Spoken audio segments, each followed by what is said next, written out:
Le jugement majoritaire, qu'est-ce que c'est ? C'est un mode de scrutin qui change tout. Aujourd'hui, dans le monde, on utilise des modes de scrutin qui ont quelques gros défauts. Par exemple, ils obligent les personnes qui votent à choisir un camp. Quel que soit le bulletin glissé dans l'urne, il est compté comme une adhésion totale pour le ou la candidate. On ne peut pas exprimer une opinion nuancée ou bien du rejet. En fonction du nombre de candidats qui se présentent, les résultats peuvent même changer du tout au tout. Cela peut d'ailleurs obliger à faire des calculs complexes pour rentabiliser une unique voix, ce qu'on appelle le vote utile ou stratégique. Bref, pour l'instant, c'est aux électrices et électeurs de simplifier leurs opinions pour pré-mâcher le travail au système de vote. Pas très démocratique. Pourtant, il y a une façon de résoudre tous ces problèmes, le jugement majoritaire. C'est un mode de scrutin mis au point en 2011 par deux chercheurs du CNRS, Michel Balinski et Rida Laraki. Avec le jugement majoritaire, plus besoin de simplifier ou de tronquer son opinion. Car chaque personne va pouvoir dire ce qu'elle pense de tous les candidats avec des mots. Ces mots, ce sont les mentions. Elles sont classées dans un ordre croissant, de à rejeter jusqu'à excellent. On vote en attribuant une mention à chaque candidat. Concrètement, un bulletin papier ressemble donc à ça. Pour voter, il suffit de mettre une croix par ligne. Et on peut évidemment attribuer la même mention à plusieurs personnes. Et si on n'a pas d'avis sur un candidat ? Alors, la mention attribuée par défaut est à rejeter. En effet, il n'y a pas de raison de vouloir comme représentant un candidat dont on ne sait rien. Une fois tous les suffrages exprimés, on regroupe l'ensemble des mentions attribuées à chacun des candidats.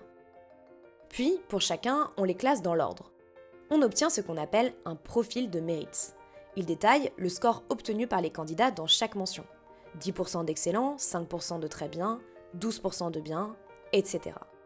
Avec les profils de mérite, on peut déjà dire si un candidat est apprécié, on dirait que patate n'a pas beaucoup de succès, s'il est clivant, étoile est rejeté par beaucoup de gens, ou bien consensuel, rond, ça a l'air d'aller.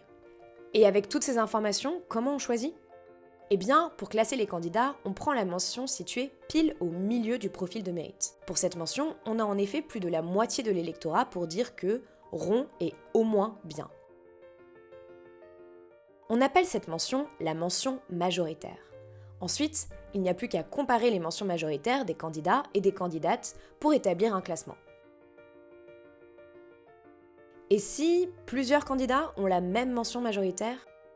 Pour les départager, on donne raison au groupe le plus important, parmi ceux qui n'ont pas donné la mention majoritaire. Si ce groupe est du côté positif, alors le candidat concerné est classé devant. Si ce groupe est du côté négatif, alors le candidat concerné est classé derrière. Les candidats et candidates sont ainsi toujours départagés pour qu'il y ait un maximum d'électeurs en accord avec la décision prise. Les avantages du jugement majoritaire. Le jugement majoritaire permet aux électeurs d'exprimer pleinement leur opinion et mesure la vraie légitimité de chaque candidat. Plus besoin de voter utile, puisqu'on peut évaluer positivement plusieurs candidats. Un candidat de plus ou un candidat de moins, ça ne change rien au résultat des autres concurrents. On peut mesurer la vraie légitimité de la personne qui remporte l'élection. Et oui, une victoire avec passable ne signifie pas la même chose qu'une victoire avec excellent. Et enfin, le vote blanc devient superflu, puisqu'on peut exprimer un avis négatif sur chacun des candidats ou candidates.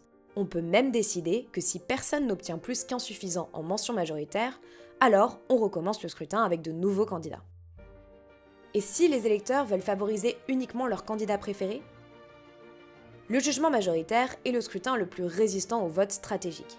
Par exemple, si tous les électeurs exagèrent leur vote pour ne favoriser qu'un seul candidat et rejeter tous les autres, alors on obtient l'équivalent du scrutin uninominal qu'on utilise aujourd'hui en France. Pour conclure, le jugement majoritaire est, d'un point de vue scientifique, le mode de scrutin le plus robuste. Il permet aux électrices et électeurs d'exprimer une opinion de façon juste et nuancée. On peut donc savoir très précisément ce que pense un grand groupe de personnes. Avec le jugement majoritaire, on peut enfin prendre des décisions qui nous ressemblent et nous rassemblent. Rendons les élections aux électeurs.